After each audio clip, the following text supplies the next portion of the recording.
Ability बद्दल संशय आहे का? इमानदारीने माझ्या प्रश्नाचे उत्तर द्या, कारण हा एक गोष्ट महत्वपूर्ण आहे. कारण आपला घोडा इथं अडलेला आहे. एवढ्या द्विधा मनस्थितीत आहेत. यांच्या बऱ्याच समाज बांधवांचा अजूनपर्यंत मनामध्ये असा मोठा संशय घर करून आहे का आपण अनटचेबल आहोत का? ज्या अर्थी 1936 ते 1950 पर्यंत इंग्रजांनी जर आपल्याला शेड्यूल कास्ट या यादीमध्ये घातलेलं होतं आणि केवळ पूर्वीचे म्हणजे आता जे राजनांदगाव, बिलासपूर असतील, भंडारा आणि गोंदिया, बालाघाट या क्षेत्रपुरतं डेव्हलपला का मर्यादित होता? मी 100% खात्रीने सांगतो आपण अनटचेबल होतो. आपल्याकडे आजही मनी, वाक्प्रचार आणि उखाणे आपल्या जवळ आहे. पाण्यात पाद्या, डिवऱ्या, मोटऱ्यानं गाळ फुसया ही ॲट्रॉसिटी शाब्दिक आहे. म्हणजे एखाद्याच्या वागणे किंवा भाषेत उल्लेख जर होत असेल तर त्याचा अर्थ असा आहे का त्याची अनटचेबिलिटी व्यवहारातही होती. आता व्यवहारात कसा मी सांगतो. माझ्या दोन्ही आज्याकडे डुकरं होते. एक माझ्या आज्याच्या त्याचा साडा, त्यांची स्पर्धा चालायची. तो म्हणायचा माचकर 12 घिट्टे आहेत. घिट्टी समजते तुम्हाला? घिट्टी नाही, खिड्डी लहान राहते सर. घिड्डी हे ढाडी राहते. ढाडी शब्द आमचा आहे, लक्षात घ्या. आणि त्यांची स्पर्धा असायची. तो मला तुझ्याकडे 12 माचकर 20 आहे. हा ऑर्डर होता. शेवटी अनटचेबल होतो. काय आमच्या घरचं पाणी घेणे पित नव्हते लोक. आता ते काम नाही, धंदा नाही म्हणून आपण त्या सगळ्या गोष्टी करावं लागलो. आणि ते डुकरं खुड्यामध्ये असायचे. खुड्या मी त्याचं उदाहरण आहे.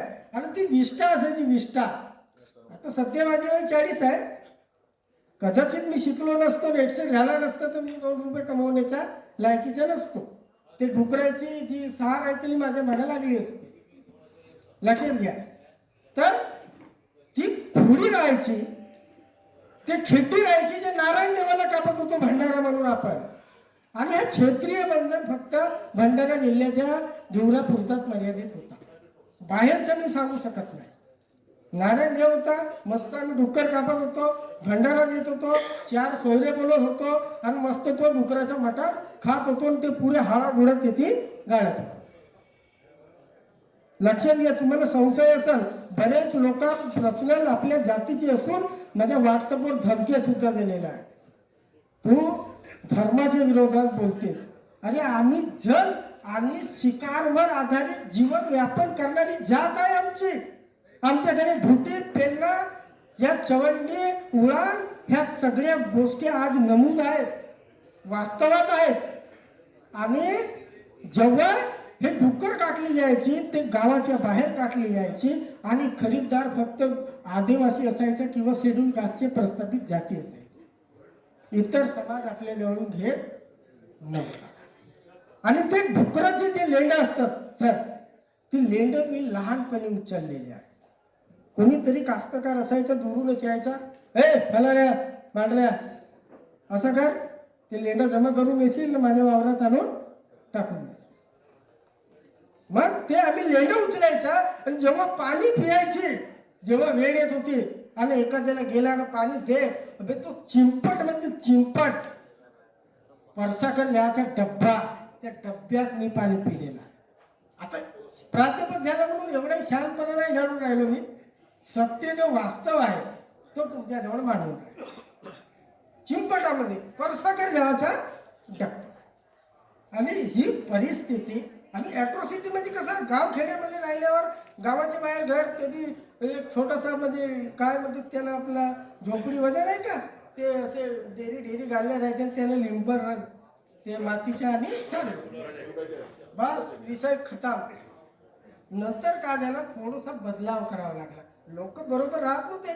त्यातले तर मला भाऊ त्या नांदेड जिल्हा मालूम आहे, केसुरी तलावजवळ त्यांचा खूप मोठा एम्पायर होता डुकरायचा, अख्खा द्यायचा, आणि अख्खे रिश्तेदार त्याच्या घरी जाऊन पाणी पित नव्हते.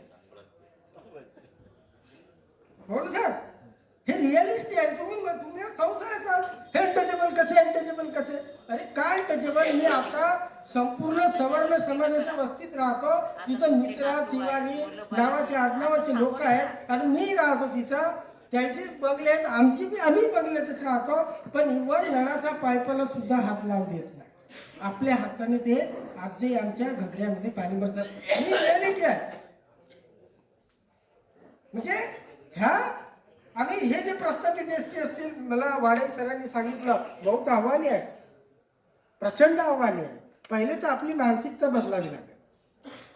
वाडे सरांनी जो चॅलेंज दिलेला तो प्रचंड, म्हणजे आपल्याला भावनात्मकही आहे ना, कायद्यात्मकही आहे ना, टेक्निकलही आहे. कारण त्या गोष्टी आपल्याला येऊ देतील का? आपण तर जाणार आहोत ना, संविधानिक मार्गाने जाणार आहोत. जे समित्या लागतात, आयोग लागतात, शिफारसी लागते, संसदीय अहवाल लागते. पण जे प्रस्थापित शेड्यूल कास्टचे लोक जे आहेत ते पॉवरमध्ये आहेत. पण संविधान कसं आहे, शोषित वंचित पीडित, संविधान त्याची समीक्षा करायची अधिकार राष्ट्रपतीला देते, आणि राष्ट्रपती ती समीक्षा करून एखादी जात ओव्हरलॅप झाली असेल तर तिला काढण्याचाही अधिकार आहे, आणि एखादा समाज घटक वंचित असेल तर त्याला आतमध्ये घालण्याचाही अधिकार आहे. पण नीतिमत्ता मेलेली आहे. जे फुले शाहू आंबेडकरांच्या जो न्यायिक व्यवस्था होती, जे संविधानाला अभिप्रेत आहे, ते प्रस्थापित एससी एसटी आताचे त्याच्या बिलकुल मनामध्ये हा भाव नाही. ते फोटो पुरता कार्यक्रम आहे त्याचा, नाहीतर ती संविधानिक व्यवस्था आहे, ते सरकारचे काम आहे, ते राष्ट्रपतीचे काम आहे. कोणता समाज दुर्मुखलेला आहे, कोण शैक्षणिक सामाजिक रित्या सगळ्या प्रतिनिधित्वापासून वंचित आहे, त्याला तसं प्रतिनिधित्व द्यावं. आमचं ओरिजिनल आहे ॲक्युरेट. जर सरकारने जर आमची जनगणना केली ना, आमचा कल्चर पाहिला, आमचं खानपान पाहिला, आमची सभ्यता पाहिली, तर आम्ही एससीतही जाऊ शकतो आणि एसटीतही जाऊ शकतो. बाकी राहिला भोई समाज जसं लिहितात ते त्यांचे निकष ओबीसीशी संबंधित आहे, आपले निकष हे एससी एसटीशी संबंधित आहे. म्हणून एवढं लक्षात घ्या. मी काल 8-10 दिवसापासून फेम लावतो. कर्मचाऱ्यांनी माझ्या बरोबर शिकले, हायस्कूलला आहेत, कोणी प्रायमरीला आहे, कोणी चपराशीचा आहे. बेटे फोन तर उचलत नाही, रिटर्न सुद्धा कालही करत नाही. एवढी म्हणजे थोडंसं कधीतरी नाराजी वाटते.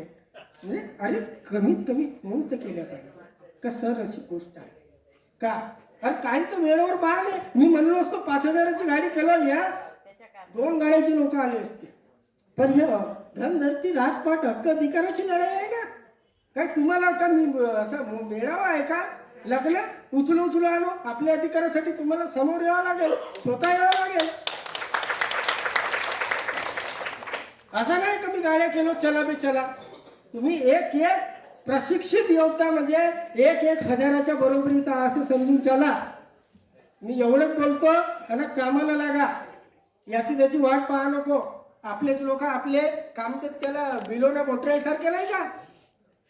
बिलोन मोटरे आहे का? सीटमध्ये टाका बरं तुम्ही वळग्यात ढोटीत मार उछाल मारतात. अबे बिलोने मोटरे सारखे नको हा. चांगल्या शिस्तबद्ध पद्धतीने राहा, समाजाला धरून चाला. समाजाची व्यवस्था, समाजाचा जी आर्थिक घडी आहे, प्रशासकीय घडी आहे, शैक्षणिक घडी आहे, ते कशी बसेल आणि रितसर तो समाज कसा ताकदवर होईल याच्याकडे लक्ष द्या. एवढंच बोलतो आणि आपले 2 शब्द समाप्त.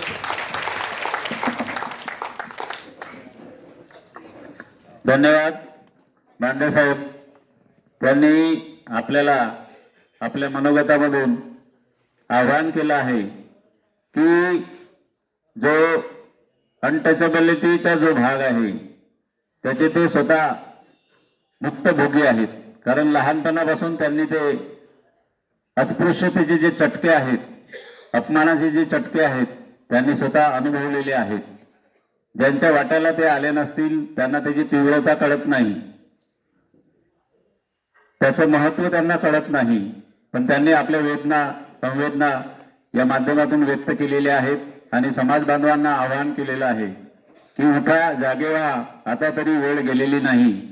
कारण हा जो आरक्षणाचा लढा आहे, हा आरक्षणाचा लढा एकट्या मनोज केवटचा नाही आहे, एकट्या गोविंद बकरेचा नाही आहे, एकट्या दूधपचारे साहेबांचा नाही आहे किंवा या समिती मेंबरचा नाही आहे, तर तो या गोंदिया भंडारा जिल्ह्यातील प्रत्येक समाज बांधवांच्या घरचा लढा आहे. आणि म्हणून हा आपल्या स्वतःच्या अस्तित्वाचा लढा आहे असं समजून प्रत्येकानं आपण इथं प्राप्त केलेलं जे ज्ञान आहे, या आरक्षणाची जी माहिती आहे, तुम्ही इथून गेल्यावर जिथे जिथे जाल तिथे तिथे सकारात्मक चर्चा घडवण्याने आपल्या लोकांना जागृत करणे आणि समाजातील प्रत्येक घटकापर्यंत ही आरक्षणाची ज्योत पेवत ठेवणे ही आपली नैतिक जबाबदारी आहे असा विश्वास या ठिकाणी मी व्यक्त करतो. आणि आजच्या कार्यक्रमाचा जो प्रमुख भाग आहे, अभिलेख सादरीकरण, मी आमंत्रित करतो माननीय मनोजजी केवट सर, अध्यक्ष अखिल ढिवर समाज विकास समिती भंडारा गोंदिया यांनी आपलं प्रेझेंटेशन या ठिकाणी सुरू करावं.